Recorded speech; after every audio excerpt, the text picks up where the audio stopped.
Prasatu RRI Banjarmasin, kanal informasi dan inspirasi. Selamat sore pendengar dan pemirsa Prasatu RRI Banjarmasin. Senang sekali di sore hari ini dalam Mozaik Indonesia Green Radio bersama dengan Linda akan menemani Anda tentunya di sore hari ini dengan topik yang sangat menarik untuk Anda simak. Dan untuk siaran sore hari ini bisa Anda tonton juga melalui live YouTube kami di RRI Pro 1 Banjarmasin. Dan nanti di sesi diskusi juga nanti pendengar boleh bergabung juga ya. Ikut mungkin bertanya, sharing dan lain sebagainya melalui via telepon di 0511 3251 562 atau di 0811 5111 410. Dan boleh juga langsung komen di live YouTube kami di RRI Pro 1 Banjarmasin. Kalau udah bicara Green Radio tentang penghijauan. Nah, ini senang sekali rasanya ya kalau udah berbicara hijau-hijau, apalagi soal pepohonan yang mungkin di wilayah Anda semakin tidak terlihat lagi atau semakin rimbun atau bagaimana. Dan di sore hari ini sesuai dengan topik bahasan kita, temanya tentang menanam pohon, merawat masa depan. Di studio kita sudah hadir Bapak Ahmad Arifin, seorang pegiat lingkungan Forum Komunitas Hijau Banjarmasin. Selamat sore Bapak. Selamat sore. Wah, senang sekali nih Pak kalau ada bahas yang hijau-hijau. Bajunya juga hijau nih Pak sore hari ini ya Bapak. Iya. Green Radio, Green People. Nah betul, setuju sekali ya.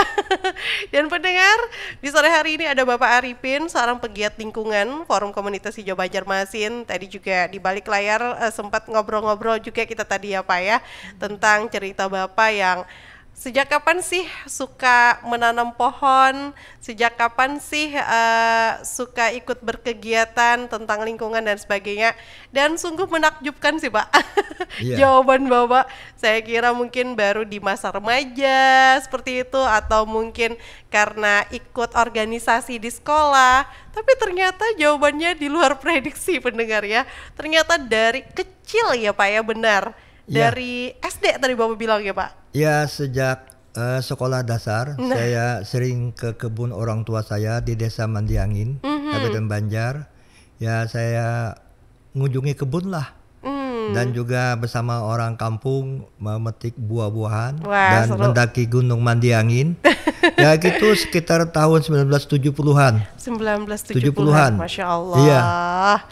Itu luar biasa sekali ya. Tapi itu karena diajak orang tua kah Pak? Atau memang ya anak-anak pengen ikut orang tuanya, atau pengen ikut main-main di kebun malahan? Enggak, cerita awalnya? Itu memang kesukaan saya. Ya, saya mendapatkan kebahagiaan apabila kita bisa bermain-main di alam bebas, mendaki gunung, dan juga bersepedaan. Ya, dari Banjarmasin ke Mandiangin dulu tahun 70-an sekitar 70 km. Saya sanggup saja satu hari bersepeda, dan sampai sekarang saya masih aktif bersepedaan bersama KSP, Komunitas Sepeda Pensiunan di Banjarmasin. Setiap Sabtu pagi kami bersepedaan 30-40 km. Sabtu yang kemarin kami Banjarmasin Kapuas PP 100 km, dan minggu depan kami bersepedaan dari Banjarmasin ke Pantai Tabunio. Ya camping, ya menginap, ya pulang pergi sekitar berapa ya, 170 km lah. Waduh, masih sanggup saja. Masya Allah, luar biasa kan pendengar ya dan pemirsa, yang tentunya ini sangat menginspirasi sekali. Karena meskipun beliau sudah pensiunan ya Pak ya, benar ya? Iya, sudah pensiun sekitar 7 tahun yang lalu lah. Nah, tapi tetap produktif sampai sekarang. Jadi umur tuh nggak ada cerita tuh Pak ya, tetap yang penting berkegiatan. Ya, kita berupaya untuk merawat tetap sehat walafiat gitu ya, dengan perjuangan juga. Iya sih, benar. Perjuangannya tapi nggak main-main nih Pak jaraknya. Apalagi kan kalau di tahun 1970-an tadi, Banjarmasin dengan daerah yang dituju itu benar-benar berasa sekali jauhnya Pak. Iya, sepi terus juga tidak ada keramaian yang memang terlampau jauh. Saya kadang-kadang bersepeda sendirian saja, mendatangi orang tua saya yang berkebun di Desa Mandiangin. Ya, dengan semangat tadi ingin kembali ke alam sampai sekarang. Dan juga saya pernah menjadi tour guide, membawa wisatawan petualangan dari Eropa utamanya. Sejak 1986 saya punya lisensi tour guide dari Dinas Pariwisata. Sampai 1 minggu saya bertualangan di Pegunungan Meratus dengan grup wisatawan ya sampai 20 orang. Biasanya minimal 6 orang dalam satu grup kecil. Ya kita 1 minggu petualangan, ada yang starting dari Loksado sendiri, ada starting pointnya dari Pagat, ada starting pointnya dari daerah Birayang, kita menuju ke kawasan Gunung Halau-Halau, gunung yang tertinggi Kalimantan Selatan. Ya tujuan utama para wisatawan mancanegara ingin back to nature itu, ingin melihat tropical rainforest, yang melihat, menyaksikan sendiri dan merasakan pohon-pohon yang besar, yang ditebang sekarang ini sudah banyak yang lenyap. Bagaimana keanekaragaman hayatinya, ya ciptaan Tuhan, kebesaran Tuhan yang usianya ratusan tahun. Ya tingginya sekitar 30-40, kalau dipeluk mungkin 4-5 orang baru terangkul, baru nyampe. Kita tidur di sana dan malam-malam kita ya tentu tanpa listrik ya, mendengarkan suara alam bermacam-macam, suara bunyi-bunyian di tengah hutan semacam orkestra.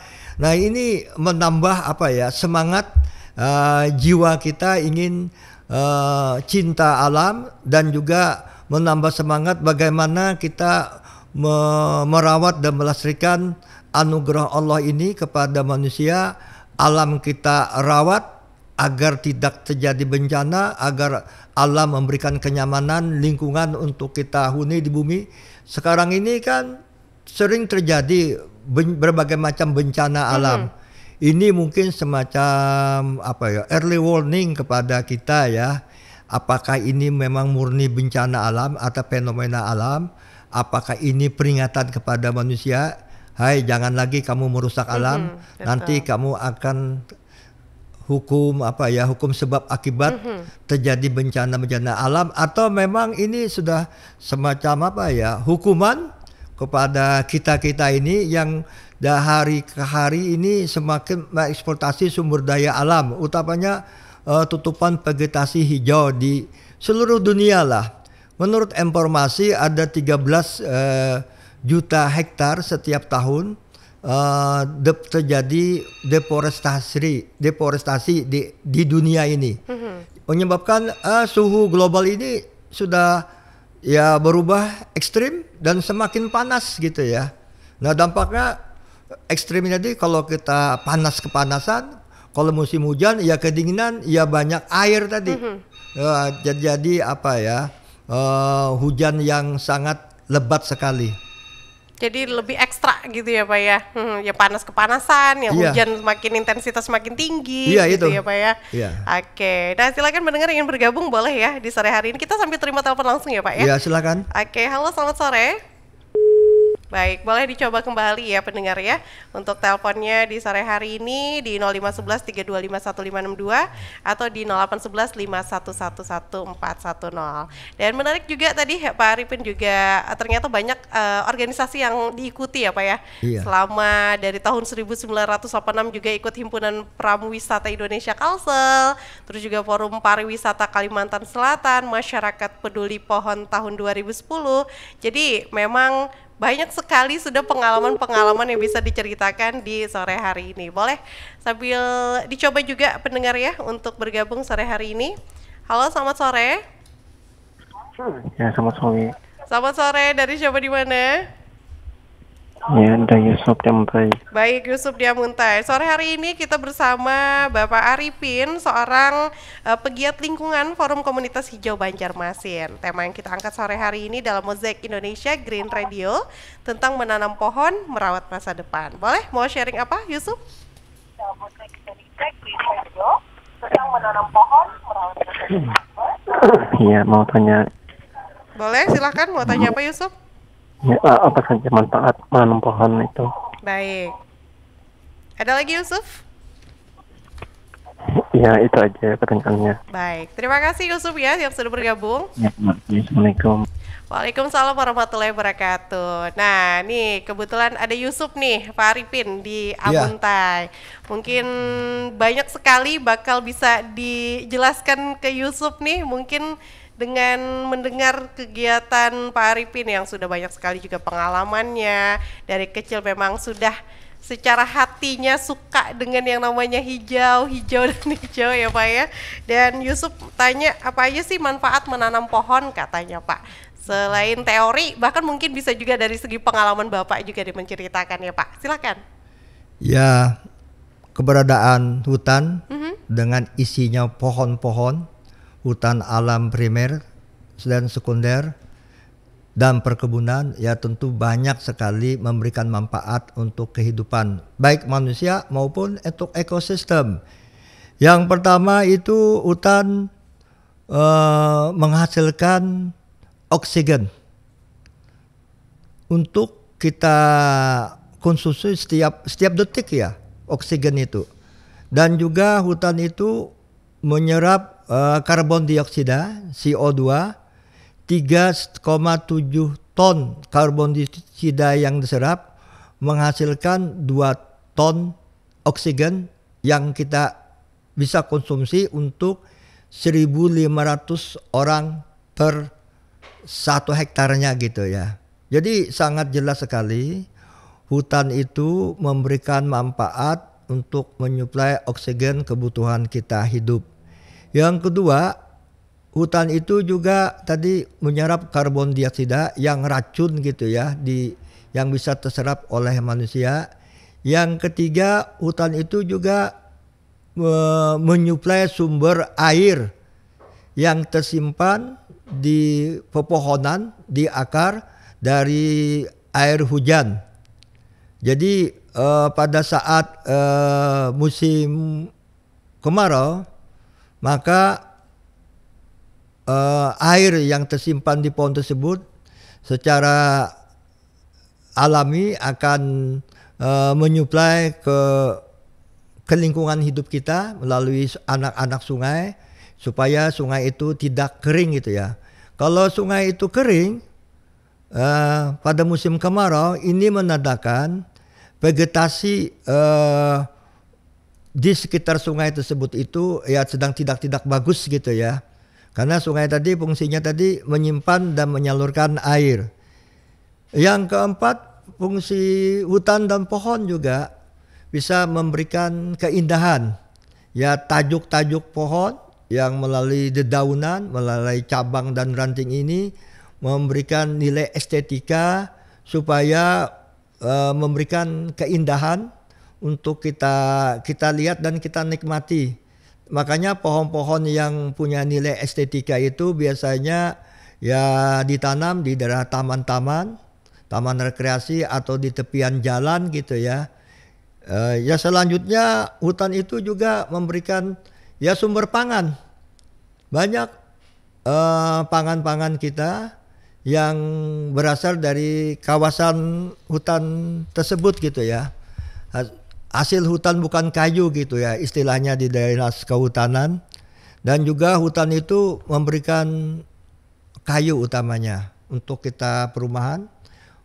Hutan-hutan kayu-kayu yang besar-besar kita gunakan untuk perumahan, dan juga pohon-pohon industri gitu ya yang ditanam seperti kayak sengon dan sebagainya itu dalam ya masa tanam 6 tahun bisa dipotong dan bisa digunakan untuk sebagai perkakas ya atau perabot dan sebagainya. Nah, jadi sangat banyak sekali fungsi hutan dan pepohonan, dan juga ya tempat tinggal binatang-binatang lainnya gitu ya. Hutan tersebut gitu ya. Selain tersebut juga hutan punya apa ya? Semacam apotek hidup, herbal gitu ya. Banyak obat-obat yang obat kimia maupun obat ramuan-ramuan tradisional berasal dari hutan ya di tetangkan gitu ya. Selain itu juga hutan dan pepohonan itu menjadi kawasan objek wisata gitu ya, utamanya wisata alam petualangan atau menjadi taman rekreasi. Ya apa artinya jadi kawasan rekreasi apabila tidak ada pepohonan gitu ya. Jadi sangat gersang sekali. Dan paman pentol pun juga ya berjualan di bawah pohon. Kalau seandainya Paman Pontol tidak berjualan di bawah pohon, mungkin pelanggan tidak datang. Karena kepanasan Kepanasan ya, kan, ya. Pak? Jadi hutan ini memberikan apa ya, keteduhan, juga memberikan kenyamanan gitu ya. Ya, jadi pohon itu bagaikan payung gitu, alami gitu ya. Jadi Paman Pontol tadi, atau kita mampir bersepeda motor tepi jalan, ya kalau ada pohon itu kita merasa nyaman gitu ya. Betul. Jadi banyak sekali fungsi hutan dan pohon, dan sekarang ini kan pemanasan global gitu ya. Ya salah satu cara efektif untuk melawan pemanasan global ini dengan menanam pohon atau menjaga, merawat, melestarikan hutan-hutan primer dan maupun sekunder yang masih tersisa. Ya, pemanasan global ini kan disebabkan terjadinya pembakaran fosil-fosil, ya, fosil-fosil untuk bahan energi seperti batu bara, untuk minyak atau gas yang terbakar menghasilkan CO2, karbon dioksida yang melayang di angkasa, terperangkap di sana. Nah, ini mengakibatkan bumi kita ini ya semakin panas gitu ya. Dan panas ekstrim tadi ya kita melihat di televisi ya sampai 42 derajat gitu ya. Betul. Di daerah lain ya, di Timur Tengah dan sebagainya, dan kita pernah mencapai suhu 38 derajat. Bagaimana panasnya kita di Indonesia ya, yang biasa suhunya 33 derajat saja, naik 5 derajat saja kita bukan main kepanasan gitu ya. Sudah banyak yang berkuar-kuar ya, Pak Iya, iya. Maka dari itu jadi sangat banyak sekali manfaat dari menanam pohon ya, Pak ya. Iya, banyak sekali, dan kita berharap gitu ya. Bagi anggota Real Estate Indonesia, perumahan-perumahan tidak saja menjual rumah, tapi juga menjual lingkungan. Betul. Artinya mereka dalam kawasan itu menyiapkan ruang terbuka hijau untuk warganya ya bisa bermain, berkumpul di ruang terbuka hijau yang banyak pepohonannya gitu ya. Dan juga setiap rumah yang dijual oleh developer itu ada pohon ya, 1 atau 2 ya, pohon yang berbuah lah gitu ya.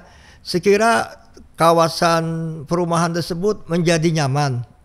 Dan kita berharap juga gerakan masyarakat dengan kesadarannya, dengan keikhlasannya, dan ini salah satu kebutuhan hidup melawan pemanasan global. Ayo kita menanam pohon di samping-samping rumah kita, baik di halaman depan atau samping atau belakang gitu ya.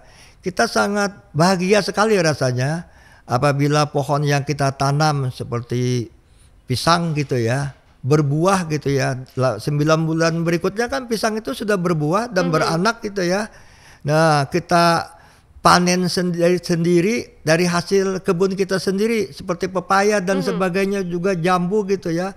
Ya alangkah bahagianya untuk kita bisa memetik dan mengkonsumsi dari hasil sendiri. Jadi kita gerakan menanam pohon ini bukan saja menjadi gerakan nasional oleh pemerintah, juga gerakan nasional oleh masyarakat untuk kenyamanan hidup.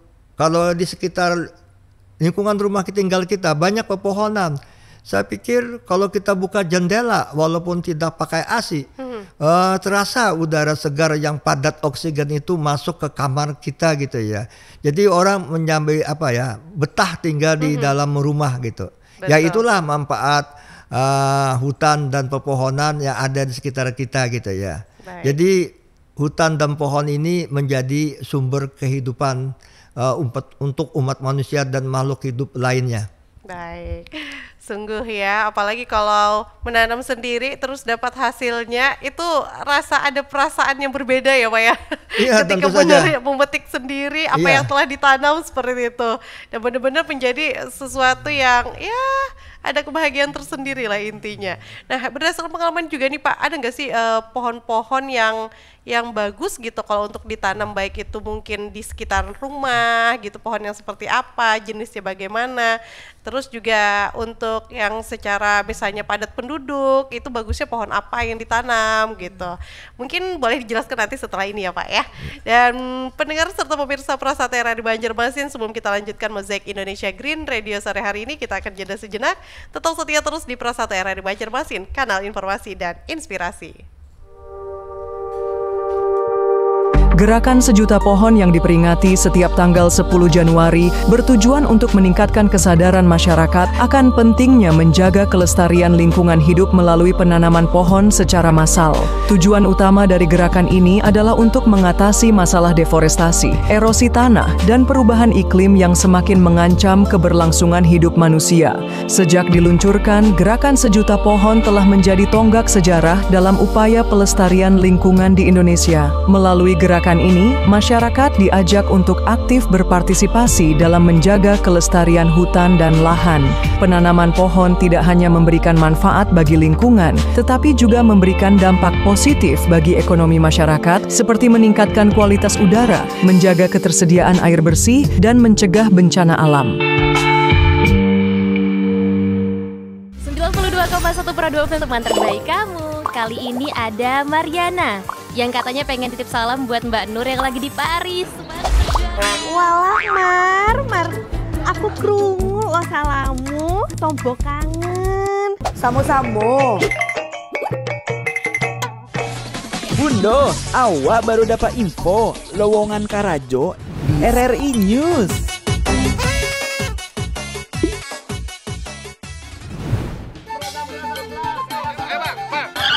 Nyanyi lagu apa kita, Pace? RRI digital saja toh.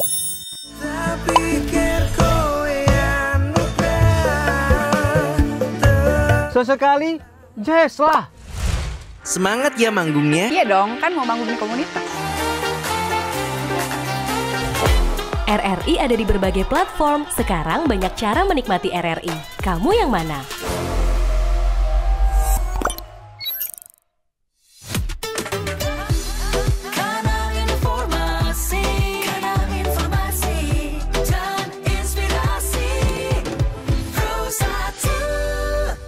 Prasatera di Banjarmasin, karena informasi dan inspirasi. Terima kasih pendengar dan pemirsa, untuk Anda yang masih setia mendengarkan dan menyimak untuk acara Mozaik Indonesia Green Radio sore hari ini. Masih bersama dengan Pak Arifin, seorang pegiat lingkungan dari Forum Komunitas Hijau Banjarmasin. Sesuai dengan topik kita bahasan sore hari ini, menanam pohon untuk merawat masa depan. Nah, tadi ngomongin soal cara memilih jenis pohonnya nih Pak, untuk ditanam. Adakah ketentuan-ketentuannya berdasarkan pengalaman Bapak yang mungkin menanam baik di lingkungan atau di perkebunan khusus atau di tempat-tempat yang padat penduduk nih Pak? Jadi begini ya, tidak semua pohon bisa ditanam di pada semua tempat. Betul. Ya, yang pertama kita dari lingkungan tempat tinggal kita sendiri. Ya, baiknya pohon-pohon yang menghasilkan ya nutrisi lah gitu ya untuk kita konsumsi sendiri, ya membuat kita betah di rumah, ya menanam pohon buah-buahan. Ya seperti belimbing gitu ya. Seperti sawo, ada rambutannya, ada mangganya apabila halamannya ya luas gitu ya. Ada pohon nangka juga, oksigennya tuh cukup banyak gitu ya. Ya yang kecil ada pohon lombok lah. Pohon tomat lah gitu ya. Jadi penyemangat ya Pak iya, ya? jadi kita tambah betah. Iya juga, selain pepohonan juga bunga-bungaan gitu ya. Bunga-bunga di dalam pot ataupun tanaman yang berbunga gitu ya. Itu di lingkungan tempat tinggal kita. Kalau kita menanam pohon penghijauan di tempat umum, biasanya di tepian jalan, kita juga memperhatikan aspek ya kiri kanan jalan tersebut, mengenai jaringan telepon, jaringan listrik, saluran PDAM dan lainnya gitu ya, keselamatan berlalu lintas ya kita tanam yang tajuknya tidak terlalu besar, tidak menghambat bak-bak truk yang lewat, jadi cabang pohon itu malah membahayakan. Jadi kita sesuaikan saja. supaya kiri kanan jalan itu ya rindang dan pohon itu tahan angin dan juga tahan polutan dari emisi buang gas knalpot gitu ya. Artinya tanaman itu harus tangguh gitu ya. Selebihnya kita juga bisa menanam pohon-pohon yang cantik gitu ya di daerah ruang terbuka hijau, ada di taman-taman gitu ya. Kita bisa ikut baik yang ada di lingkungan kawasan kita tinggal maupun di daerah perkotaan yang kita berkontribusi ikut menanam pohon, dan maupun kita juga menanam pohon di daerah kawasan pedesaan gitu ya. Nah, saat ini bulan Januari ini saya menanam sekitar 40 pohon Spathodea, pohon yang berbunga cantik berwarna merah maron, ya banyak di kota Bandung. Ya itu di Oprit Jalan Benua Anyar gitu ya. Ya saya tanam, ya tingginya sekitar 40 cm. Tapi setahun yang lalu juga saya sudah menanam, bulan Desember 2023 sekitar 14 pohon, tingginya sudah 1 meter lebih. Ya kita harapkan nanti sekitar 4 tahun berbunga. Sebelumnya saya juga menanam pohon tabubuya 360 pohon di median jalan di depan Masjid Agung Banjarbaru, Jalan Trikora. Itu pohonnya sudah berwarna kuning, berbunga-bunga. 360 pohon. Wah, banyak sekali ya. Sebelumnya juga saya menanam pohon di tepi pagar Bandara Samsudin Nur, khususnya di depan asrama haji, itu pohon pinang berbaris saya coba tanam gitu ya. Di sana sekarang saya sedang membuat taman hijau bersama CSR-nya Pelindo di Pekauman, tepi Siring Pekauman, seberangnya Balai Kota. Ya tanah seluas 20 kali 100 meter kami coba bikin ruang terbuka hijau dengan tanaman yang berbunga. Pada saat banjir tahun 2021 gitu ya, yang 11 kabupaten dari 13 terdampak banjir besar, kita bersama Dinas Kehutanan didukung dengan pepohonan program reproduksi hijau 4.000 bibit pohon kami serahkan ke Dusun Pepagaran yang sumber airnya tuh mengalir ke pagat gitu ya, sumber air banjirnya gitu ya. Ada pohon lengkeng, ada petai gitu. Oh, banyak jenisnya banyak ya, banyak. Ada lengkeng, ada petai, ada jengkol gitu ya, ada durian, ada sirsak ya.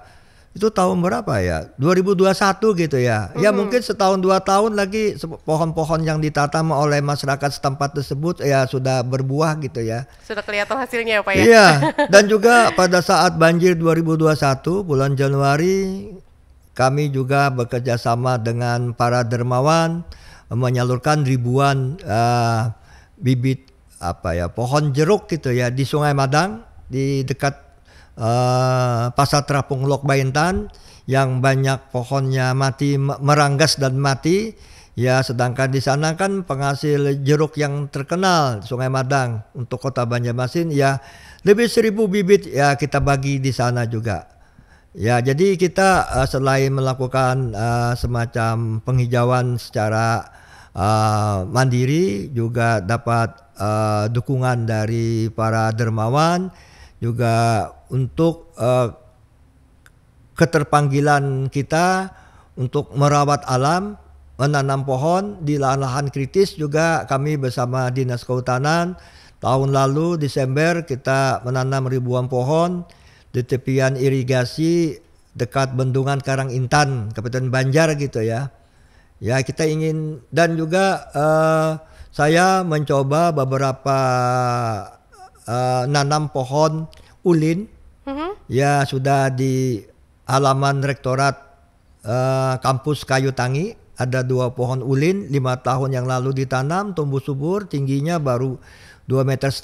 Wah. Kita tahu pohon ulin itu sangat lambat sekali tumbuhnya. Dan setahun lalu juga ditanam ya masih hidup walaupun terendam air. Pohon ulinnya gitu ya Pak. Kita ketahui pohon ulin ini kan pohon pegunungan di hutan primer gitu ya. kita bereksperimen, kita tanam di lahan rawa, ya ternyata masih hidup. Masih bisa hidup Masih ya, Pak hidup ya? 2 bulan terendam air hampir tiap hari, pasang surut. Dan juga kita menanam ada 10 pohon di dekatnya kolam renang Belanda di Tahura. Dan juga bersama Dinas Kehutanan kita menanam juga di Taman Kehati di Kecamatan Karangintan. Ya kita berharap gitu ya, setiap orang itu ya menanam pohon. Ya 1 tahun 1 pohon lah yang ditanam. Kalau dia berumur 60 tahun, artinya 60 pohon yang pernah mereka tanam. Ya di mana sajalah. Ya karena kita juga berdosa juga, kita bikin rumah dan kita mengkonsumsi kayu-kayu kita, pohon-pohon di alam kita tebang, ya harus ada take and give-nya juga gitu ya. Iya, Kita sekarang menanam pohon gitu ya. Dan saya sudah mungkin hampir puluhan tahun mendengung-dengungkan Kalimantan Selatan ini punya taman nasional. Ya sebagai wujud untuk melakukan konservasi, artinya pelindungan hutan alam primer yang usianya ratusan tahun, yang tinggal secuil hutan alam primer kita di Kalsel, ya ada taman nasional lah. Di Indonesia sudah 54 taman nasional.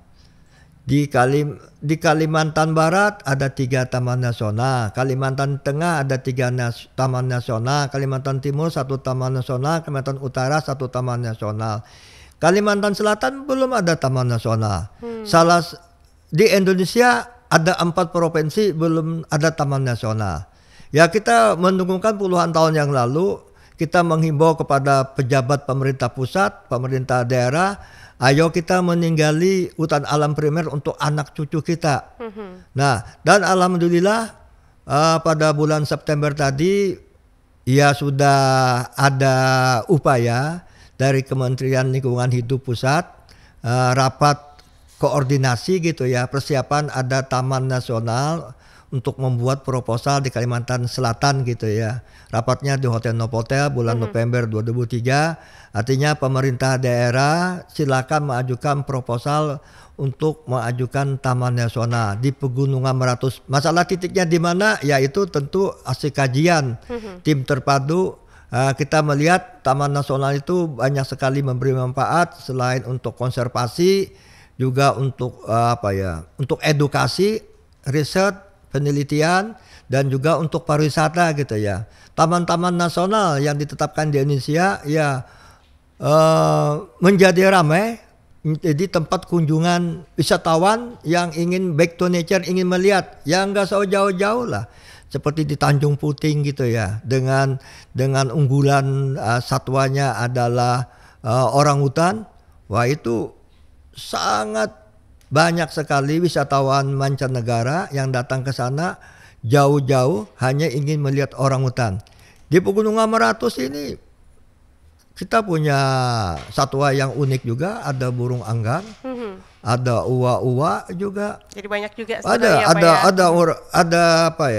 ada bekantan yang hanya ada di Pulau Kalimantan, dan bekantan ini menjadi satwa maskot Kalimantan Selatan sejak 1990, ditetapkan dengan SK Gubernur gitu ya.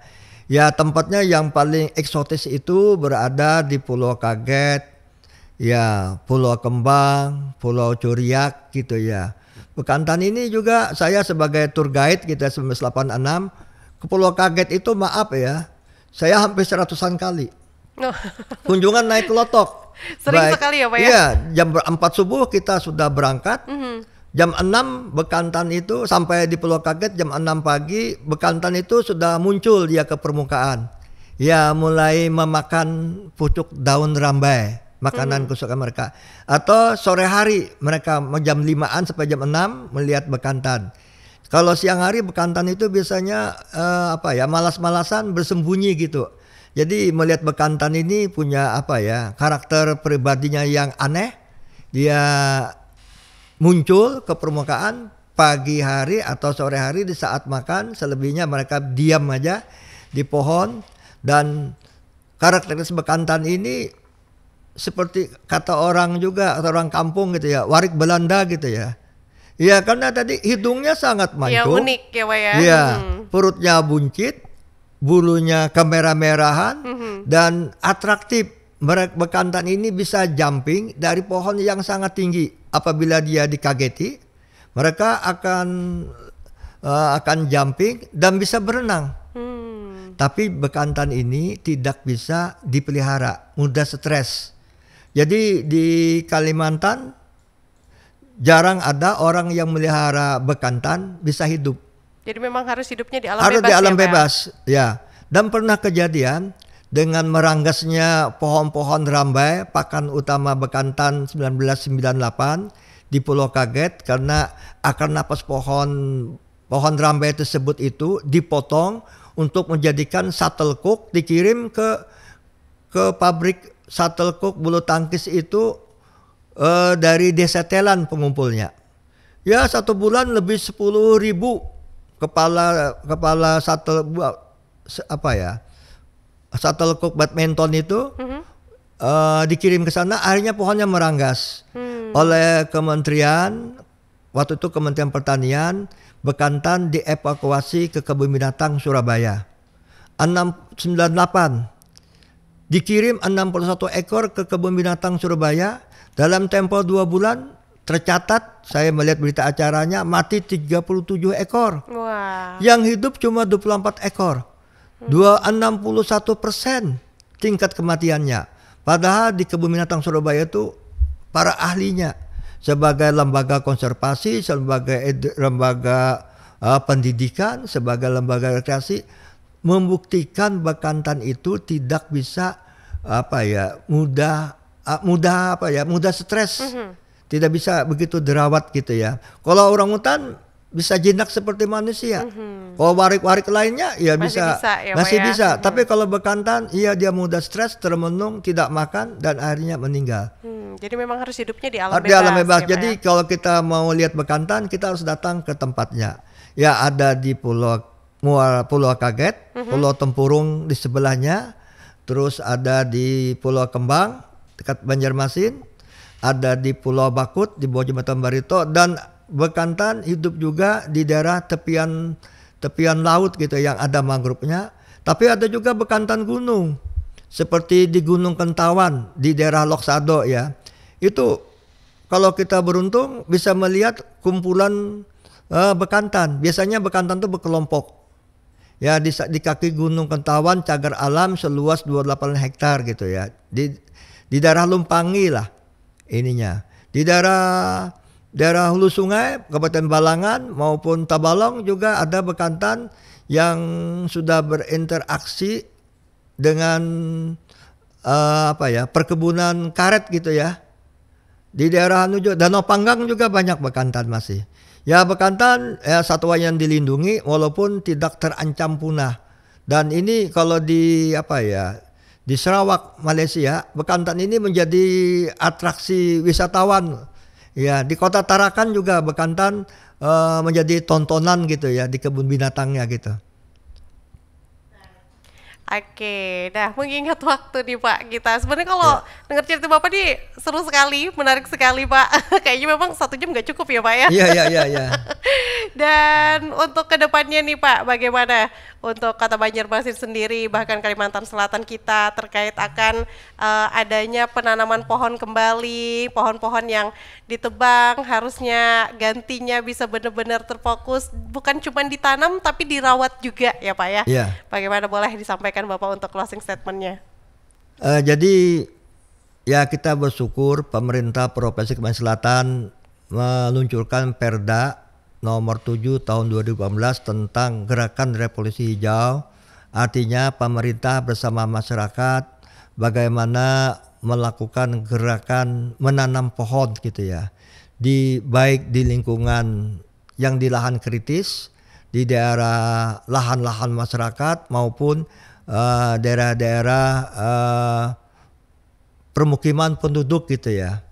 Ini dalam rangka kita melawan pemanasan global dengan menanam pohon.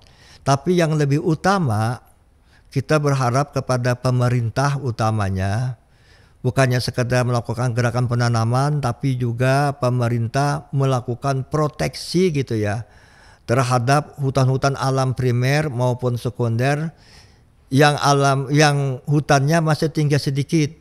Artinya kita jangan sampai terjadi illegal logging, baik yang legalnya maupun ilegalnya gitu ya. Dan juga memperluas kawasan konservasi gitu ya, hutan-hutan lindung betul-betul dijaga gitu ya, hutan lindungnya. Jangan sampai tadi ya hutan itu, pohon yang besar-besar itu bernilai ekonomis gitu ya, ditebang secara sembunyi-sembunyi. Tapi juga kita sebagai masyarakat yang berdiam di kota, kata orang yang berdiam di gunung, yang menebang hutan ini Pak bukannya kami. Artinya kami yang memotong, diberi censo, ada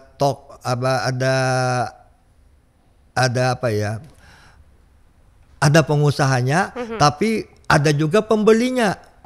Nah, masyarakat yang di kota itu juga ikut andil katanya Pak, merusak lingkungan gitu ya. Jadi kita juga agar kita hemat menggunakan kekayuan utamanya.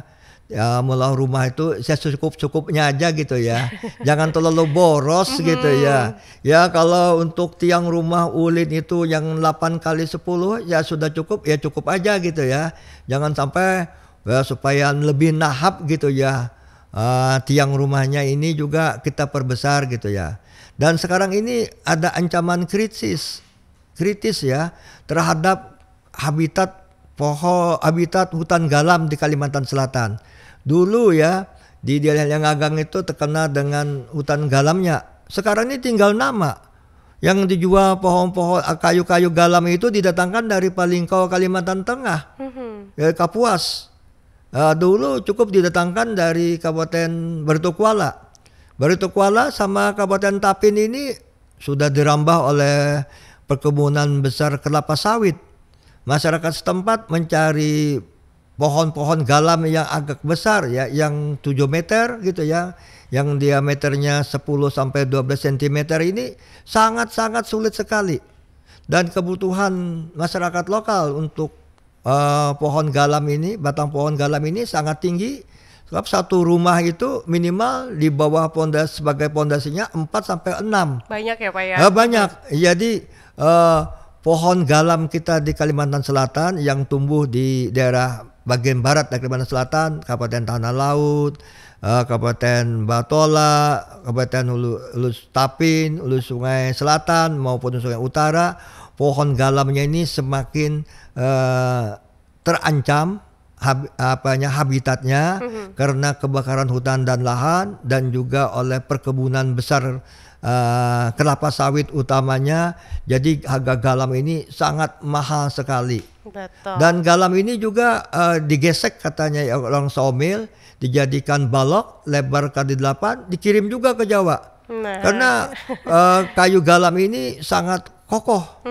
Selain bisa juga dibikin untuk peti untuk untuk buah dan sebagainya ya.